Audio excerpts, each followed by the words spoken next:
नमस्कार।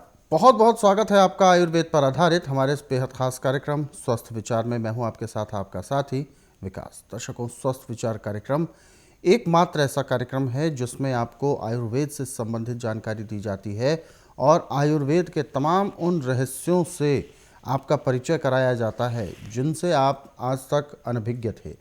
यानी हम हर प्रकार के रोगों को अपने शरीर से दूर रख सकते हैं। हमारा जो जीवन है वो निरोगी रहना चाहिए, लेकिन क्या है वो प्रक्रिया, क्या है वो रहस्य, वो सब इस कार्यक्रम में आपको बताया जाएगा। और इन सभी विषयों में हमारा मार्गदर्शन करते हैं जाने माने आयुर्वेद के ज्ञाता गायत्री सिद्ध पंडित श्री लक्ष्मण दास रतन भारद्वाज जी। चलिए, सबसे पहले गुरु जी का स्वागत करेंगे, कार्यक्रम की शुरुआत करते हैं। गुरु जी नमस्कार। नमस्कार। दर्शकों, स्वस्थ विचार कार्यक्रम में एक नहीं बल्कि अनेकों ऐसे नुस्खे आप तक हम पहुंचाते हैं जो छोटे से छोटी बीमारियों से लेकर बड़े से बड़े असाध्य रोग तक को ठीक करने में सक्षम होते हैं। लेकिन ज़रूरी है उन पूरी प्रक्रियाओं को सही से जानना और उनको उसी प्रकार से करना, ये सबसे ज़्यादा ज़रूरी है। और यकीनन हम अपने दिनचर्या में बदलाव ले आएँ, हम अपने भोजन में सुधार ले आएँ, हम अपने रहन सहन को व्यवस्थित कर लें, तो यकीन माने किसी भी प्रकार का रोग होगा ही नहीं। क्योंकि हमारे इस कार्यक्रम का भी मुख्य मकसद यही है कि आप अपने आप को किस तरह से निरोगी बना सकते हैं, अपनी निरोगी काया आप सफल कर सकते हैं, वो जानकारी आप तक हम पहुंचाने का प्रयास करते हैं, जागरूकता लेकर आने का प्रयास करते हैं। और इन सभी विषयों को जब हम लेकर आते हैं तो आपको हम ध्यान भी दिलाते हैं कि जब भी आप इस कार्यक्रम को देखने बैठें तो कॉपी और पेन लेकर ज़रूर बैठा करें। जो भी नुस्खे, जो भी उपचार आपको बताए जाएं, उनको आप लिख ज़रूर लें। और यदि आपके साथ किसी भी प्रकार का रोग है, कोई भी शारीरिक कष्ट है, सीधे तौर पर आप इस कार्यक्रम से अभी जुड़ें, फ़ोन उठाएं, हमें कॉल करें, या आप हमें व्हाट्सएप के ज़रिए भी संदेश भेज सकते हैं। आगे बढ़ते हैं कार्यक्रम में और शुरू करते हैं अपने नए विषय पर चर्चा। गुरु जी, आज के इस अंक में हम बात करेंगे दिल। दिल हमारे शरीर का बहुत अहम हिस्सा होता है। कहते हैं कि यदि दिल बंद हो जाए या दिल ने काम करना बंद कर दिया तो इसका मतलब जीवन लीला समाप्त हो गई। तो सबसे पहले मैं जानना चाहूँगा कि आखिर दिल में एक नहीं कई प्रकार की व्याधियाँ पड़ती हैं, कई प्रकार के रोग उत्पन्न होते हैं। उनमें से एक रोग, एक ही परेशानी होती है दिल में जलन। जलन सी उत्पन्न होने लगती है, व्यक्ति बेचैन हो उठता है और बिल्कुल ना तो वो बैठ पाता है ना खड़ा हो पाता है, उसका जीवन अजीब सा हो जाता है, जलन अंदर से उत्पन्न होती है। तो सबसे पहले मैं जानना चाहूँगा, इस अनोखी या अलग तरीके की जो समस्या है, इसकी कौन कौन सी वजह सामने आती है? देखिए, दिल में जलन होने का मुख्य कारण है आपका गलत खान पान। अच्छा। ज़्यादा तली हुई चीज़ें, जी। तेज़ मसाले, तेज़ नमक, ठंडा खाना, ठंडा पानी, ये दिल के ऊपर बहुत बुरा असर डालता है। और इसका इलाज आज पूरे संसार के अंदर, पूरे मेडिकल साइंस में कहीं नहीं है। परंतु मैं नाड़ी वैद्य हूँ, मुझे 10,000 जड़ी बूटियों की पहचान है जिससे मैं इसका उपचार करता हूँ। और मेरे लिए हर एक रोग ऐसे है जैसे खेत में से गाजर मूली निकालना। अब जिसका दिल जल रहा है उसको हमें कुछ भी करने की ज़रूरत नहीं है। आलू आजकल 12 महीने घर में मिलता है। कच्चे आलू को धो लें और धो करके छिलके के साथ उसका जूस निकाल लें। जूस होना चाहिए आपके पास कम से कम 30 ग्राम। उसके अंदर 3 दाने काली मिर्च पीस के मिला दें। अब वो 30 ग्राम पीने में 20 मिनट का समय लेगा। बिल्कुल छोटे छोटे चुस्के लेके पिएगा। दूसरा घूंट लेते ही जो उसको बेचैनी घबराहट हो रही थी खत्म हो गई। परंतु पीना पूरा है। दिल के लिए, स्मरण शक्ति के लिए, पाचन शक्ति के लिए, और जिनको गुदा के रास्ते बहुत बुरी बदबूदार गैस निकलती उसके लिए आलू एक किस्म का अमृत है। परंतु इसके लेने के बीमारी के अनुसार नुस्खे अलग अलग हैं। अब यदि आप उसको पीस के रस नहीं निकाल सकते तो फिर आप ऐसा कर सकते, धो करके दांत से काट के उसको चबाते जाएं, रस चूसते जाएं, और जो बाकी कचरा बचा उसको थूकते जाएं। उसको खाने की जरूरत नहीं है। तो भी आपको मिनट 1.5 मिनट के अंदर जो आपका दिल जल रहा था उसमें शांति आ जाएगी। इतनी बुरी घबराहट हो रही है कि आप ये सोचते हैं कि मेरे अभी सांस निकले, अभी निकले।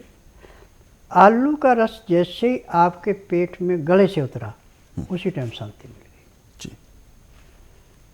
क्योंकि लीवर इसको ऐसे जैसे हाथ में से मछली फिसलती है, ऐसे उसके ऊपर से निकल के पैंकरी से होता हुआ और गुर्दे से साफ होकर तिल्ली के पास आके दिल पे एकदम ऐसे बरसार करता है जैसे घनघोर घटा छाने पे तेज बारिश आती है और जितनी धूल मिट्टी है सारी साफ हो जाती है।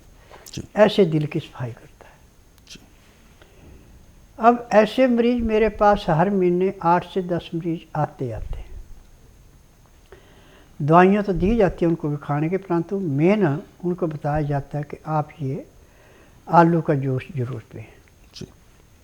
हफ्ता 10 दिन लगातार दिन में 2 या 3 बार उसको पिलाते हैं और ये रोग हमेशा के लिए जड़ से समाप्त हो जाता है। और जिनको हमेशा बदबूदार गैस निकालते हैं उनका 1 हफ्ते के लिए अन्न बंद करा देते हैं और आलू को आग में भून करके छिलका उतार कर उसमें काला नमक, काली मिर्च और थोड़ा नींबू का रस डाल के खाने को देते हैं। बदबू तो उसकी पहले दिन समाप्त हो जाती है, परंतु 8 दिन में जो भी उसके अंदर आंतों में कचरा सारा निकल जाता है। आलू भोजन भी है और सब्जी भी है। और अन्न पचने में 6 घंटे लगते हैं तो आलू को पचाने में हमें सारा 1.5 घंटा लगता है। 1.5 घंटे में जाके उसकी पूरी क्रिया हो जाती है यदि आपने भून के लिया तो।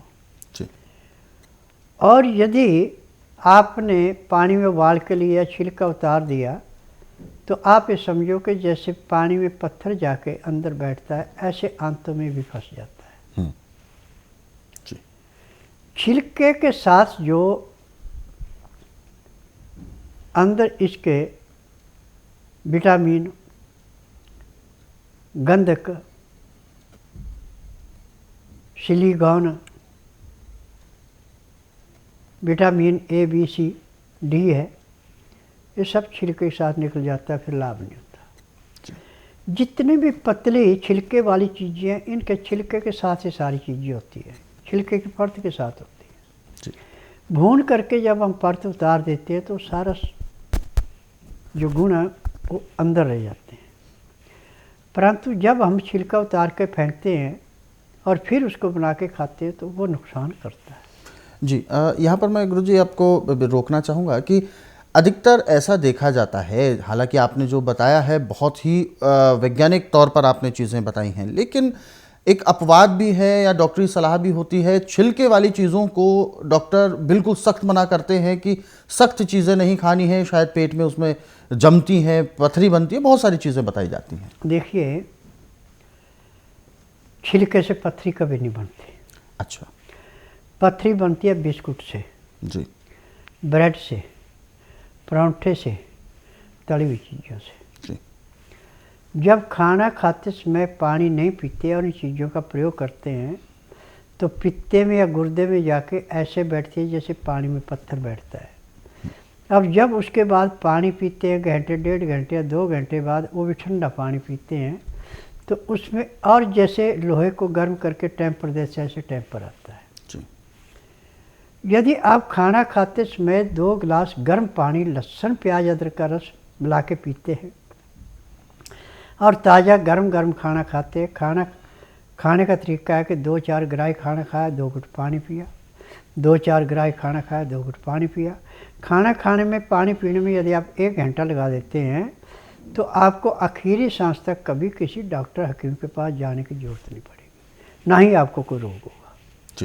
जितने रोग हैं ये हमारे गलत खान पान से हैं। यदि हमारा खान पान सही है तो हमें रोग कोई नहीं।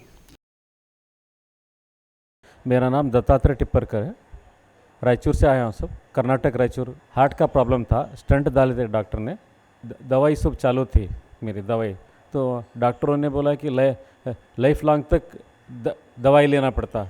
मैं इनका यूट्यूब फॉलोवर हूँ। यहाँ पे मैं अप्रैल में आया, अप्रैल से मैं दवाई सब ले रहा हूँ, अब 70% ओके हूँ। आज तो मैंने एक एक्सपेरिमेंट करके भी दिखाए बाबा जी, स्टेप्स चढ़ो बोल के बोले थे, 3 स्टेप्स तक 3 फ्लोर तक चढ़ के उतरा हूँ, अब तब दम कुछ भी नहीं लग रहा। यहाँ की एक विशेषता है, सिर्फ 100 रुपीज़ किसके वो रजिस्ट्रेशन चार्जेस है, उसके बाद कितनी बार विजिट हो गए तो हर बार विजिटिंग की फीस नहीं, ना स्कैनिंग है ना अल्ट्रासाउंड है, कुछ है यहाँ पे, सिर्फ नर्व्स देख के सब कुछ, अल्ट्रासाउंड सब कुछ मालूम हो जाता। क्योंकि जो पैसे हम स्कैनिंग में या अल्ट्रासाउंड में या स्क्रीनिंग में इसमें उसमें खर्च करते हैं, ब्लड टेस्टिंग में, वो पैसे में हमारी दवाई आ जाती है यहाँ पे। मेरा नाम अशपाल सिंह भुल्लर है और ये मेरे साथ मेरी भांजी बैठी है जिसका नाम जसमीत कौर है। ये कश्मीर से बिलोंग करती है। इसके बारे में कुछ बताना चाहूँगा कि डॉक्टरों ने इसको मंदबुद्धि डिक्लेयर किया था क्योंकि बचपन से ही इसका दिमाग पूरी तरह काम नहीं करता, और एलोपैथी का हमने हर संभव इलाज कराया लेकिन उसके बाद भी कोई फ़र्क नहीं पड़ा। इसकी उम्र इस समय लगभग 13 साल है। तो कुछ समय पहले इसकी मदर ने टीवी पे प्रोग्राम देखा जिसमें कि बाबा जी ने काफ़ी मरीजों को ठीक करने के बारे में बताया। बाबा जी ने इसकी नाड़ी परीक्षण किया। नाड़ी परीक्षण के बाद जो उन्होंने इसको दवाइयाँ दी वो इतनी सही साबित हुई हैं कि 15 दिन के अंदर अंदर इस लड़की को लगभग 20 से 25% फ़र्क पड़ गया है। सर, आपको लगता है कि 20-25% फ़र्क है? बिल्कुल हमें लगता है, क्योंकि जब ये यहाँ पे दिल्ली आई थी तो उस समय ये बिना सहारे के चल भी नहीं पाती थी, और आज की डेट में इसको अगर हम छोड़ देते हैं और ये अपने आप से काफ़ी देर तक चलती रहती है और इसकी एक्टिविटीज़ में भी काफ़ी फ़र्क आया है। फिलहाल हमारे साथ दर्शक जुड़ गए हैं लाइन पर, उनसे भी बात करते हैं। Hello sir. हेलो जी, नमस्कार। क्या शुभ नाम है आपका? मेरा नाम सर संदीप बोराडे। संदीप जी, कहाँ से बात कर रहे हैं आप? नासिक से बात कर रहा हूँ सर। नासिक से। अपना सवाल पूछें, गुरुजी आपको सुन रहे हैं, पूछिए क्या सवाल है आपका? सर मेरी सिस्टर है, 30 साल उम्र है उसका जी। उसको सार्कोमा कैंसर है टिश्यू का पेट में। तो हमारा 4 बार ऑलरेडी ऑपरेशन हो गए। ऑपरेशन होने के बाद वो निकलते और बाद में जी 5-6 महीने के बाद वापस वो रिकरेंट हो जाता है। जी जी, जी। और आप देखिए, मैंने पूरे संसार से एक ही चैलेंज किया है कि पूरे संसार में मेडिकल साइंस में किसी भी रोग की पूरी दवाई नहीं है। चीर फाड़ कर सकते हैं, रोग को किसी भी काटते, जिस अंग में तकलीफ है उसको कुछ समय के लिए सुन करते हैं। और कैंसर के जो हॉस्पिटल बने हैं, बुच्छड़ खाने, सिर्फ पैसे की कमाई के लिए हैं, किसी रोगी को जीवन दान देने के लिए नहीं है। जिनको कैंसर नहीं होता, कैंसर के जगह पे फोड़ा हो गया, कोई चीज़ ऐसी होगी कि जिसको कैंसर डिक्लेयर करके रिस्प्रेस कर देते हैं, तो उससे भी उसकी ज़िंदगी जो बेकार हो जाती है। और स्वस्थ विचार एकमात्र आश्रम ऐसा है, यदि कैंसर 90% तक भी है और बुधवार छोड़कर गुरुवार से लेकर मंगलवार के बीच में रोगी मेरे पास आता है, जिस दिन आना उस दिन रात्रि 10 बजे तक खा पी के दांतन कूड़ा करके बड़ी इलायची मुँह में रख के चूसता है। सुबह 9 से 10 के अंदर अपना नामकरण कराता है। 10 से 12 में नाड़ी परीक्षण करता हूँ। नाड़ी परीक्षण में पैर के तलुओं से सिर के बाल तक की MRI, CT scan, x-ray, ultrasound, ECG, sonography, सब कुछ नाड़ी परीक्षण में 5 सेकंड में हो जाती है। फिर उसके बाद दवाइयाँ खाने की हैं, पीने की हैं, मालिश करने के तेल हैं, आँख में, नाक में, कान में डालने की दवाइयाँ हैं। जब ये दवाइयाँ लेते हैं तो पहले दिन रोगी को कम से कम 10% आराम तो हर एक को मिलता है। जिसका भाग अच्छा उसको फालतू मिलता है। यदि इसके कैंसर 90% तक भी होगा तो जिस दिन मेरे पास आएगी उसी दिन 10% तो ज़रूर कम कर दूंगा। बिल्कुल। तो संदीप जी, परेशान ना हो आप, और हम समझ सकते हैं इस तरीके की जो समस्या होती है। ऐसे में जो परिजन होते हैं रोगी के, वो किस हद तक गुजरते हैं, कितनी परेशानियों का सामना करते हैं, रोगी को सामने देखते हैं तड़पते हुए, बिलखते हुए, तो ये सब चीज़ें ना हो। और इसके लिए आपसे यही गुजारिश करेंगे कि एक बार इनको जल्द से जल्द स्वस्थ विचार आश्रम लेकर आ सकते हैं। बिल्कुल संभव है कि कैंसर का उपचार हो जाएगा, लेकिन 90% तक यदि कैंसर है किसी भी अंग में तो उस अंग को रिकवर किया जा सकता है। और इसीलिए आप एक बार उनको लेकर आएँ, तभी जांच हो पाएगी। और अधिक जानकारी कोई भी आपको चाहिए तो आप हेल्पलाइन नंबर्स पर कॉल भी कर सकते हैं।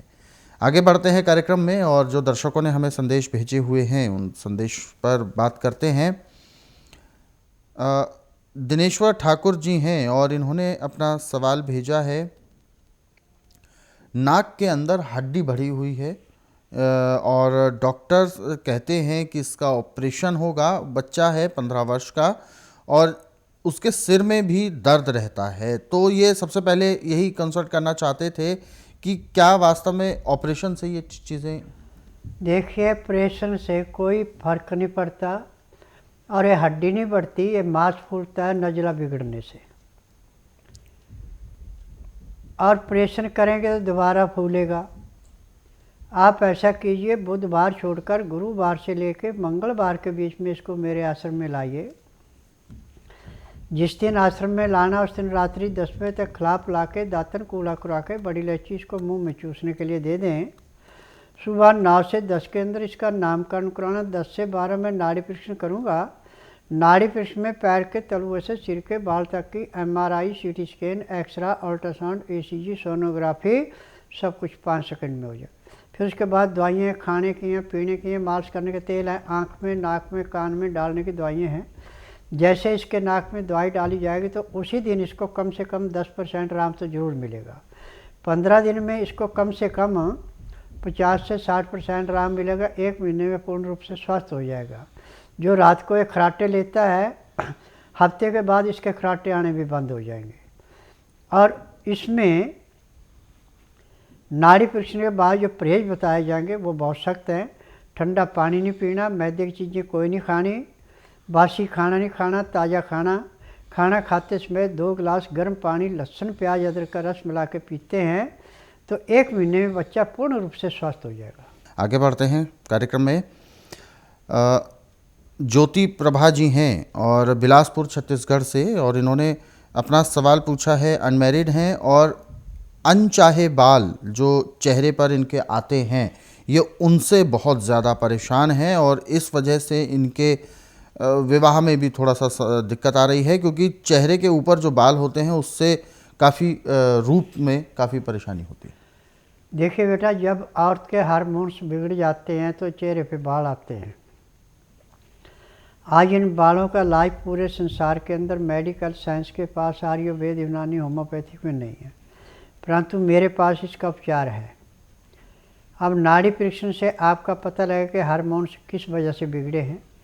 हार्मोन्स का बैलेंस बनाते ही आपके चेहरे के बाल ऑटोमेटिक बंद हो जाएंगे। और जब तक आप मेरे पास नहीं आती है तब तक आप इतना करें कि रात को मसूर की जो लाल दाल होती है, ये दाल लेके गाय के कच्चे दूध में रात को भिगो के रख दें। सुबह जब वो मुलायम हो जाए तो उसको मक्खन की भांति पीस करके और जहाँ जहाँ बाल है वहाँ पे लेप करके कम से कम घंटा 1.5 घंटा उसको सूखने देना।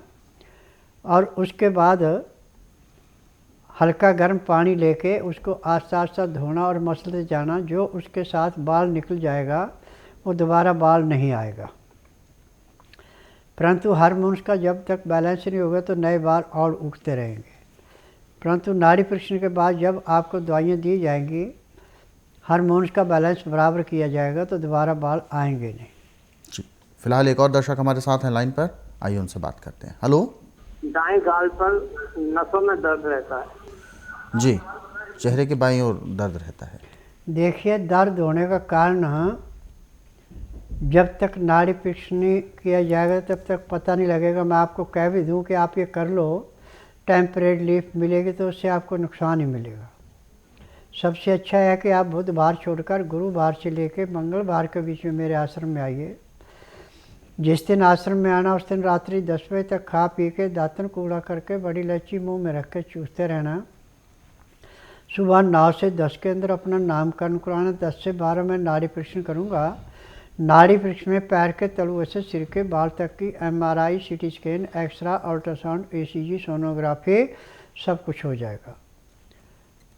और उसमें जो भी आपके अंदर कमियाँ पाई जाएंगी दवाइयाँ दी जाएंगी। दवाइयाँ खाने की हैं, पीने की हैं, मालिश करने के तेल हैं, आँख में, नाक में, कान में डालने की दवाइयाँ हैं।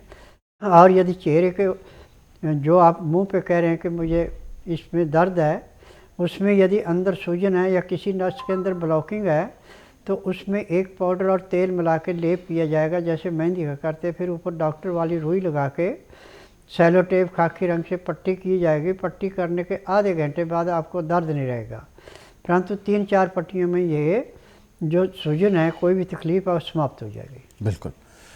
तो ये सारी चीज़ें आपके बिल्कुल ठीक होंगी, लेकिन इसके लिए आपको स्वस्थ विचार आश्रम आने की सलाह दी गई है। अधिक जानकारी के लिए आप हेल्पलाइन नंबर्स पर कॉल कर सकते हैं। दर्शकों, हमारे इन कार्यक्रमों को आप अपने सरल सुविधाजनक समय पर देखना चाहते हैं और तो आप YouTube के ज़रिए देख सकते हैं। हमारा YouTube चैनल स्वस्थ विचार सेहत की बात, इस YouTube चैनल को आप सर्च करें, सब्सक्राइब करें और इन कार्यक्रमों को ज़रूरतमंदों तक शेयर भी ज़रूर करें। फेसबुक के ज़रिए भी आप हमसे जुड़ सकते हैं। हमारा फेसबुक पेज संस्कृति टीवी, इस फेसबुक पेज को लाइक करना बिल्कुल ना भूलें। फिलहाल वक्त इशारा कर रहा है विराम देने का। गुरुजी, आपने अपना कीमती मार्गदर्शन दिया, आपका बहुत बहुत धन्यवाद। नमस्कार। दर्शकों, आज के इस विशेष कार्यक्रम में बस इतना ही। आप सभी लोग स्वस्थ रहें, निरोगी रहें, इन्हीं शुभकामनाओं के साथ हम आपसे लेंगे इजाज़त। अगले अंक में आपसे फिर होगी मुलाकात एक नए विषय के साथ। तब तक के लिए मुझे दीजिए आज्ञा। नमस्कार।